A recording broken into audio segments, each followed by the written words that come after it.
A partir do dia 20 de julho, mais uma etapa do calendário eleitoral 2022.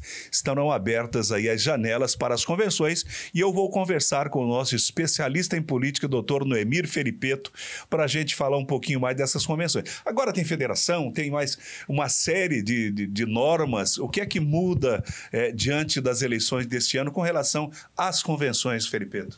Olá, Antônio Carlos, é um prazer falar com você e também com os internautas do Dourados News.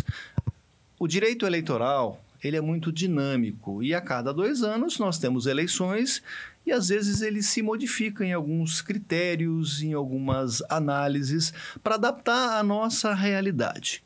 Mas o calendário eleitoral, que a cada eleição é colocado em prática, prevê que as convenções partidárias acontecem entre 20 de julho a 5 de agosto. O que é uma convenção partidária?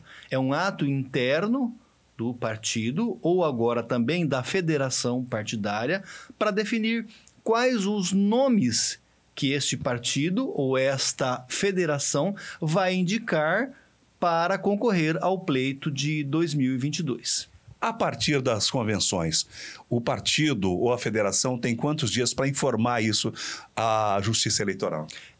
Nesse prazo, entre 20 de julho a 5 de agosto, os partidos e federações fazem as convenções e eles têm 24 horas para informar a lista daquelas pessoas, daqueles filiados que foram indicados para concorrer a presidente, vice-presidente, governador, vice-governador, deputado federal, deputado estadual, deputado distrital, no caso de Brasília, e senador e seus respectivos suplentes. Primeiramente, então, esses partidos eles apenas informam a Justiça Eleitoral que houve aquela convenção, seja ela presencial, telepresencial, híbrida ou para a Justiça Eleitoral, e aí automaticamente, posteriormente a essa informação, os partidos e as federações, elas mandam toda a documentação daqueles que foram indicados como candidatos para que a Justiça Eleitoral possa analisar toda essa documentação e até o dia 15 de agosto deferir ou indeferir esses nomes, porque a partir já do dia 16 já começa a propaganda eleitoral. Aí esses pré-candidatos deixam de ser pré-candidatos para ser efetivamente candidatos e necessariamente já podem pedir o voto. E no caso da Justiça Eleitoral, vetar este ou aquele candidato? Caso eventualmente a Justiça vete o nome de algum candidato por uma falta de documento, por exemplo, ele pode eventualmente recorrer, mas pode fazer a campanha normalmente, sem problema algum. Com relação à federação, o que é que muda diante das convenções? A federação partidária é uma inovação trazida pela legislação eleitoral. A Câmara dos Deputados e o Senado, eles aprovaram a criação das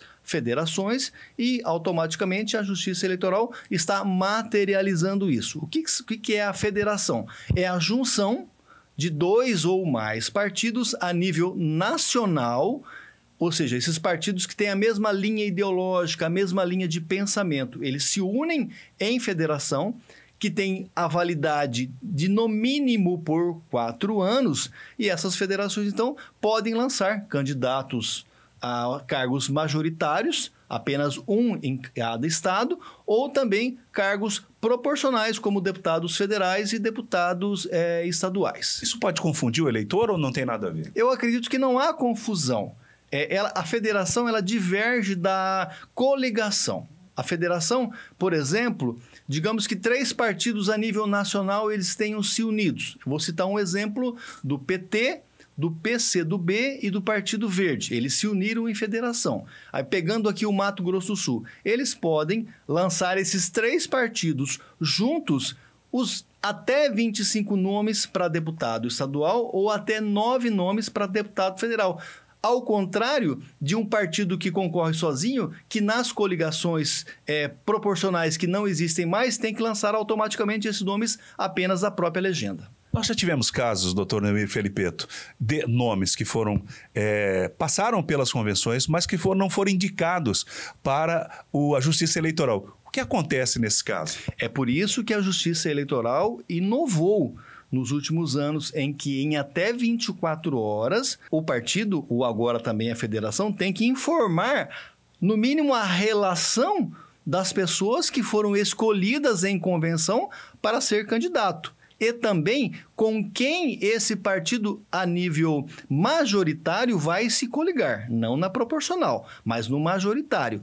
Caso isso não aconteça e não é feito o pedido do registro da candidatura desses candidatos a deputado estadual ou a federal, este candidato pode requerer individualmente o seu pedido, mas obrigatoriamente qualquer pessoa que deseje ser candidato tem que passar pela convenção partidária, tem que ser escolhido pelo seu partido ou federação, e essa escolha ela é demandada de acordo com o estatuto de cada partido. O estatuto de cada partido ou federação define quais os critérios para a escolha desses candidatos. E só lembrando mais um detalhe ainda: qualquer concorrente a cargo proporcional, deputado federal ou deputado estadual, tem que ter aquela regra do mínimo e do máximo do sexo, ou seja, do gênero. Agora é gênero, antes era sexo. No mínimo 30% de um gênero e no máximo 70% de um outro gênero.